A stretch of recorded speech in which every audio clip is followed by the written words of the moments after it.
Доброе утро.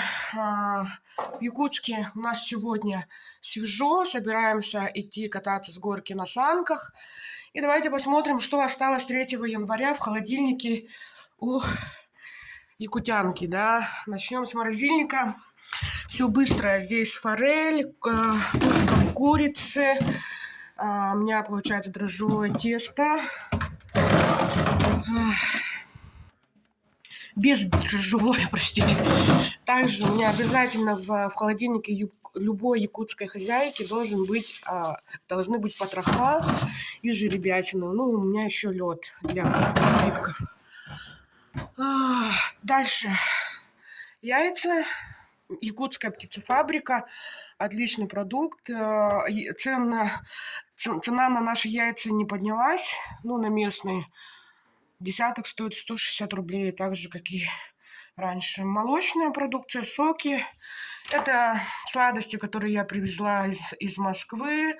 Конечно же, как же без сервелата, скиф, кремлевская, сосиски на завтрак.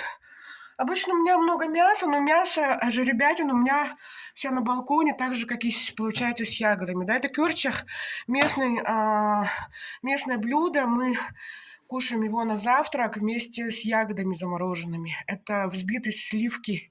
Как-то так можно объяснить. Конечно же, это у меня, так как я обожаю все острое, корейская острая паста, горошек и корнишончики. Местный продукт, молочный дождик, йогурт, он очень вкусный. Также для худеющей дамы мюсли. Суп якутский. Якутский суп – это обычный суп из мяса жеребятины, картошки и лапши. Оладушки, они идут к кёрчиху. Ну вот. Местный сыр алекминский, он обалденно вкусный. Ну и у меня вот еще вот такой вот кавказский сыр. Напитки, ананас.